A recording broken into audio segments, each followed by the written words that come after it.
What's up, friends? Hopefully everyone is doing great on this, this day before the end of the year, this holiday season that we are all in right now at the moment.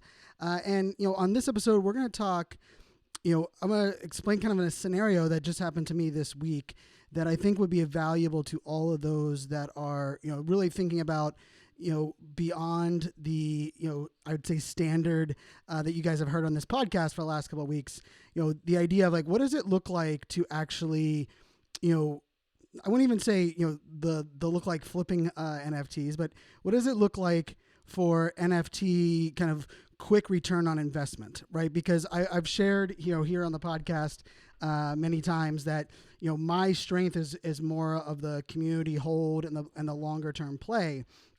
But that doesn't mean I don't assess for opportunities to make quick money or quick return.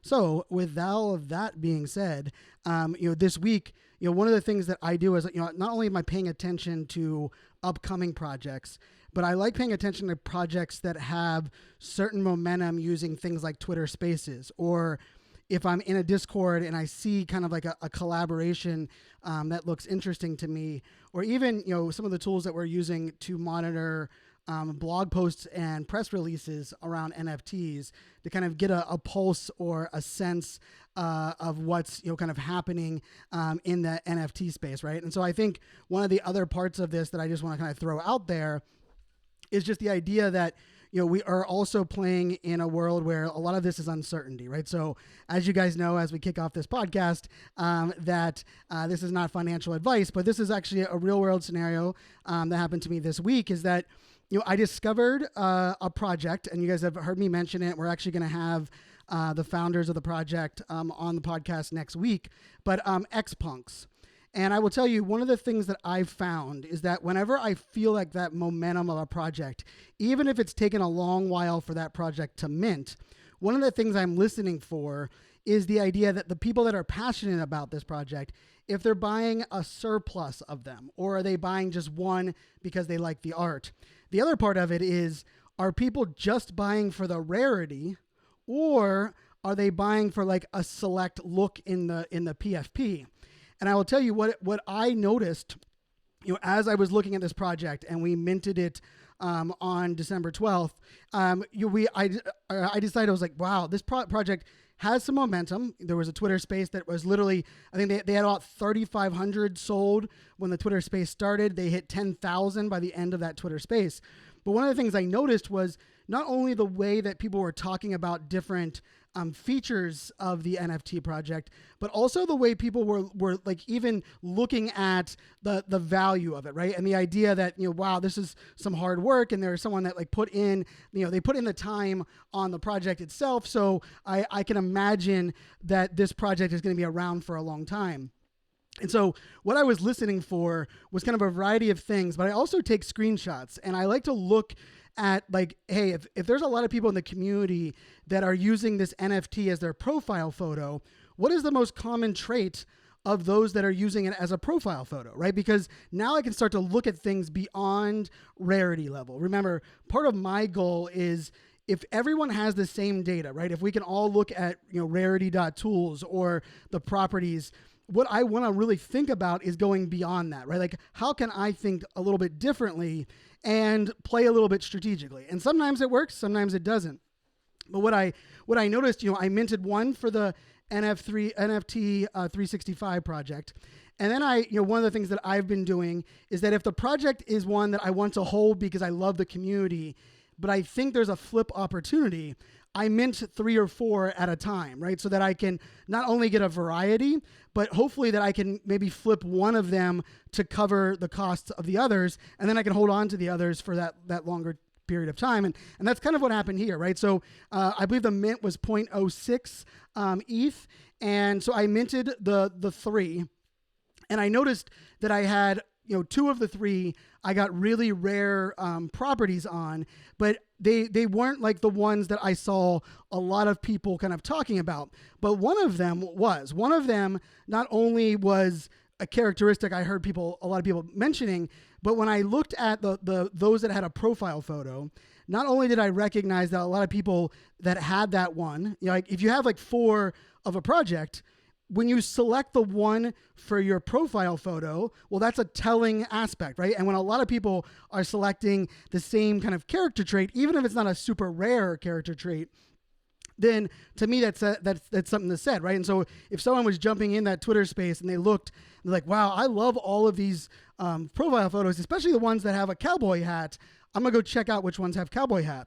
So what I did was I went to Opensea, I clicked on the collection, and then on the left-hand side, I scrolled down to that property, and I clicked on head, and then I clicked cowboy hat. And what I wanted to do was I wanted to look what were the average sales, or what were the average buy now cost of those that are selling that NFT right there in that moment, because I could feel all that momentum happening. And I noticed that there was a lot for sale with that property, but when I selected a second property on the left-hand side that my PFP that my one had, all of a sudden I noticed it shrunk down. There was only 2 or 3. And so what I decided to do was I wanted to be in the middle range of the more kind of dialed in properties, but I wanted to be at the top end of what like kind of the baseline was. And so what I did was, we minted them for 0.06. The way that I looked at it, I said, you know what, I'm going to put this up there for 24 hours at 0.49, right? So we minted 3 for 0.06, and I put that up there for 0.49. And I made the length of the sale only 1 day for a couple reasons. One of them was the price of this project sold out so quickly that I didn't want that all of a sudden the floor price to shoot through the roof, and all of a sudden if I had for 3 days or 7 days or a month, it was out of this control. The other thing I wanted to do was I wanted to understand the nuances in the Discord. What are the ones that people are talking about, like are the cool ones in the Discord as well? And so that was something that I really wanted to kind of dial in. So I posted it for the 24 hours, and it sold, I believe, within 45 minutes.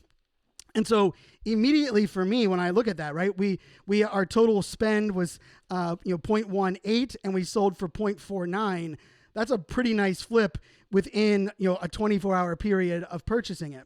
But I will also say part of the reason that I put it at that price at 0.49 was because I also saw that there was 2 or 3 others of the same project under that price that I could buy for the total amount that I would sell it for, that I thought were going to be very rare ones. And so that's also something that factors in. I think we often talk about like, what is, I don't want to sell it for a loss, or I can probably wait to sell it for more. Here's what I like to factor in. What if I sell this one now and it enables me to buy 2 for that price of that one, that I think that the rarity of them both combined will be worth more money than the one that I sell that I'm holding onto right now. And I will tell you, I've made that mistake before of not pulling that trigger. But this time I pulled that trigger. And the interesting thing on it was, we made the 0.49. So there was a really nice profit in 24 hours. I was able to then purchase one that I really thought was undervalued, that had a low rarity, that I knew people were going to want, at 0.31 ETH. And so if you're doing the math there, 3 at 0.06 is 0.18. I sold that for 0.49, and then I bought another one at 0.31 that I really liked. Right now, I'm break even on that project, right? Because I've now covered exactly what I paid to get into it.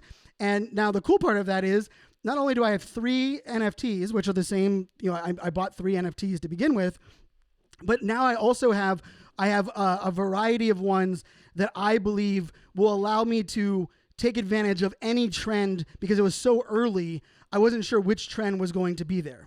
Now, funny enough, and I'm gonna talk about this a little bit later on a future episode.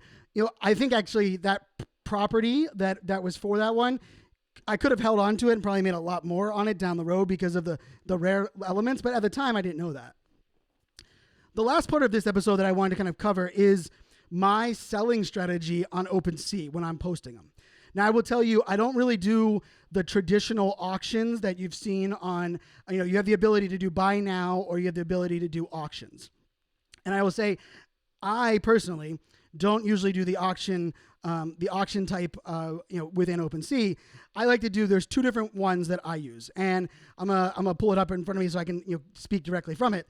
So when you click on the sell button, you have the fixed price, and then you have the timed auction. So I like doing the fixed price, but I like changing the default duration to very short. I do not like posting a project out there anything longer than 7 days. I will tell you, most of the ones that I'm posting are at 3 days max, because I want to be able to keep an eye on what's going on. And remember, you can cancel a sale that is posted, but they're going to charge you kind of a gas fee for that, right? So it could range between $20 and $60 for you to terminate a sale that you have currently posted. So be very careful with that duration. So I will oftentimes do 3 days, and I will look at like the floor price, but the floor price to me is not what I ever really pay attention to.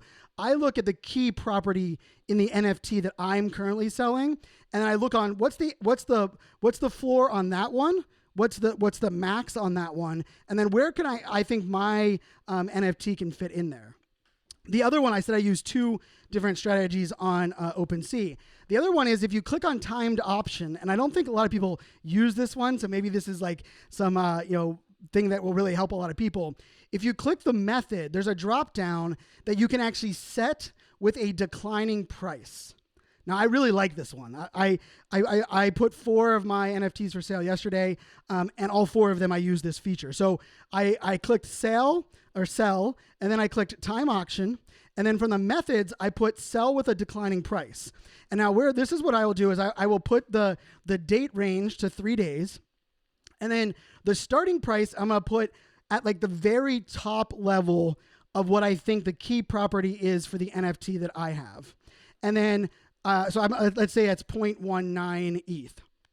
I'm going to set the duration for 3 days, and then the ending price, I'm going to put closer to the floor price of that property, not the floor price of the entire project, because I think that to me is often like, that's when you're giving away some of that money. But I'm going to put it at the floor of that actual unique property set. So maybe the start price is 0.19 and the floor price for that property is 0.09, and the duration is actually 3 days. And so what's going to happen is over those 3 days, as it gets closer to the end, the price is going to decline all the way down to when it's finally the time for this sale to close. It's going to be at that ending price. So it actually kind of scales it down for you. I kind of really like this. This has actually probably been the thing that's helped me kind of jump on a lot of opportunities that maybe might not have been there for most people as they're kind of going through this process. So all of that is in Opensea. I know for a lot of people that the questions I've been getting around is like, how do I manage my collection? Where's the best place to buy and to sell?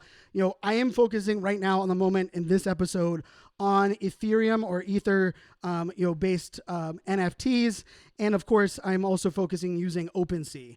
I'm going to do a couple podcast episodes in the very near future on Solana and also on Vivi and a couple of the other platforms on like the buying strategy, the selling strategy.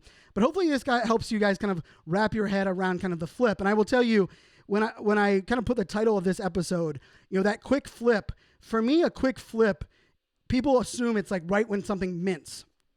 I actually look at a quick flip opportunity, not when something mints, and actually not even when you buy it.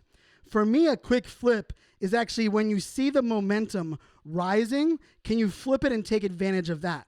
A couple of projects I've held on for 3 months, I've actually quick flipped them, in my opinion, because I waited for all of a sudden now there's some momentum, or maybe there's some buzz, or maybe there's a kind of they have a competition going on, and it's certain things that people are sharing out. Well, now maybe I can try to take advantage of that. So you really want to be dialed in. The last thing I'll share with you is I love turning on the notification bell on Twitter for the projects that I am thinking about selling, because I want to be very aware of what they're promoting. If they have an upcoming Twitter space, if they have a big announcement coming, well, maybe I want to take my NFT off of the market if they have a big announcement coming, because maybe the price is going to shoot up all of a sudden, and now it's something for me to worry about.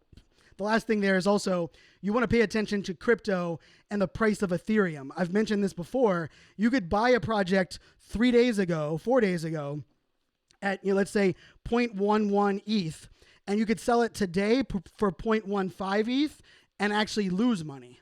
Yeah, because if the price of Ether has gone down at that same rate, in many cases, what someone's buying it for at 0.15 is the same that you bought it for at 0.11, or kind of vice versa.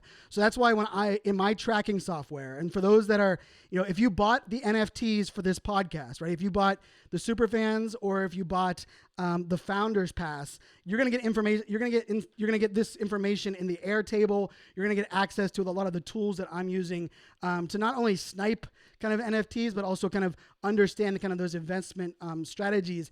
The thing that I also track is I track what was my buy price, how much did I spend in mint, what was the cost of Ethereum at that moment, and then the other part of it is what was the total US dollars of that cost of that purchase at that time, right? So now I'm also factoring the gas price in, because when we are selling it and we're looking at our profit, we want to kind of factor all of that in. So as always, this podcast is sponsored and brought to you by, super powered by the ADHD coin over on rally.io. Check it out at adhdcoin.com. And I tell you what, I've been rewarding our Discord server with free coin all the way leading up to the holidays. Today, I actually gave away 11 coins each to everybody that had 193 coins in their wallet. Because it's my hockey number playing in college was 93. You guys know I'm big into numbers. And actually my favorite hockey player, which is actually the jersey I'm wearing right now as we're recording this, is Mario Lemieux for the Pittsburgh Penguins, and his number is 66. So I gave everyone 11 that had that amount of coins in their wallet. I gave them 11 coins, and guess what? Right now, our coin is worth right around a little over $6. 6 times 11 is 66. Hey, I had a little bit of fun. But I think there's about 45 people that are holding that amount of coin that were able to take advantage of that offer. And now, I gave them each $66 worth of ADHD coin. So jump over to our Discord, discord.gg/ADHD coin, and let us know that you came over from the podcast. I'd love to welcome you, love to help you set up whatever you need to over there on the Discord. We have a little over 400 members now, so it's not an overly crowded Discord, but there are some amazing human beings that are in there. I also want to give a shout out to a couple people that have been tagging me.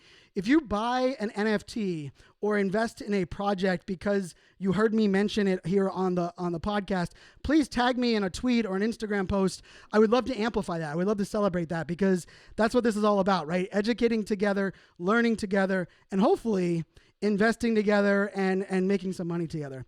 So with that being said, my friends, make it a great day. Cheers.